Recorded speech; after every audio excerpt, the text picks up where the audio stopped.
Welcome to my YouTube channel.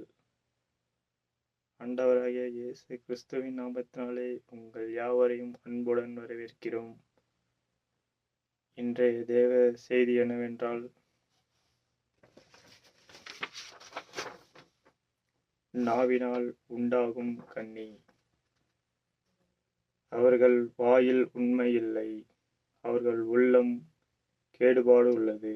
அவர்கள் தொண்டை திறக்கப்பட்ட பிரத்யேக குழி. தங்கள் நாவினால் இச்சகம் பேசுகிறார்கள்.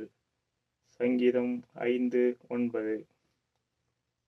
அவன் தன் நாவினால் புறங்கூறாமலும் தன் தோழனுக்கு தீங்கு செய்யாமலும் தன் அயலான் மேல் சொல்லப்படும் நிந்தையான பேச்சை எடுக்காமலும் இருக்கிறான். சங்கீதம் 15:3. என் நாவினால் பாவம் செய்யாதபடிக்கு நான் என் வழிகளை காத்து துன்மார்க்கன் எனக்கு முன்பாக இருக்கும் மட்டும் என் வாயை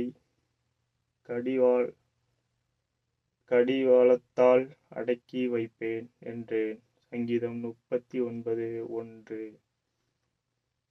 என் இருதயம் எனக்குள்ளே அனல் கொண்டது, நான் தியானிக்கையில் அக்கினி மூண்டது.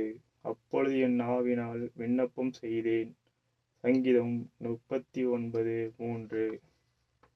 அவரை நோக்கி என் வாயினால் கூப்பிட்டேன், என் நாவினால் அவர் புகழப்பட்டார். சங்கீதம் 66:17. ஆனாலும் அவர்கள் தங்கள் வாயினால் அவருக்கு இச்சகம் பேசி தங்கள் நாவினால் அவரிடத்தில் பொய் சொன்னார்கள். சங்கீதம் 78:35. துன்மார்க்கனுடைய வாயும் கபடற்ற வாயும் எனக்கு விரோதமாய் திறந்திருக்கிறது. கள்ள நாவினால் என்னோடு பேசுகிறார்கள். சங்கீதம் 109:2. பொய் நாவினால் பொருளை சம்பாதிப்பது சாவை தேடுகிறவர்கள் விடுகிற சுவாசம் போல் இருக்கும். நீதிமொழிகள் 21:6.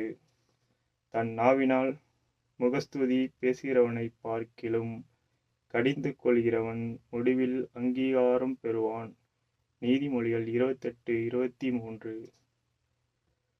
அதுபோல நீங்களும் தெளிவான பேச்சை நாவினால் வசனியாவிட்டால் பேசப்பட்டது இன்னதென்று எப்படி தெரியும்? ஆகாயத்தில் பேசுகிறவர்களாயிருப்பீர்கள். 1 கொரிந்தியர் 14:9. இந்த வார்த்தை முழுவதையும் கேட்ட யாவரையும் ஆண்டவராகிய இயேசு கிறிஸ்துவின் மூலம் உங்களை ஆசீர்வதிப்பாராக. ஆமென்.